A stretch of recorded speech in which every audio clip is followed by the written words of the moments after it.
Hi there, this is Dr. Ken Steele bringing you day number 19 of the Lent Daily Reading Plan, and today we are looking at Mark chapter 8, verses 31 to 38.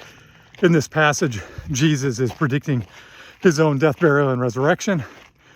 So Peter has just made a declaration that Jesus is the Christ or the Messiah.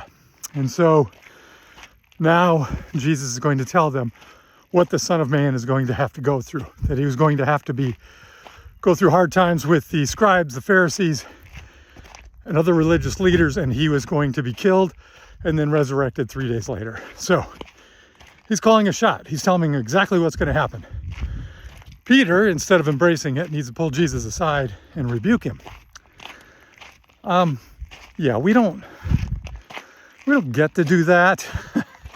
That's not something we can do. He could have probably pulled Jesus aside and said, hey, I don't really like this idea. This is terrible. How can we protect you? But it's very clear that Mark uses the word rebuke. So that's kind of important. That's not a place where we can be. We don't get to tell Jesus what he gets to do and what he has to do. So it's very key because he's telling them that he's going to die and he's going to be raised again, okay? Because of what comes next. Because then he tells Peter, Satan, get behind me.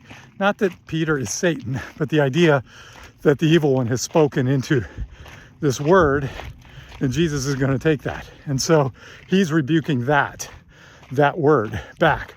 So then he says, if anyone wants to come after me, he must deny himself and take up his cross and follow me.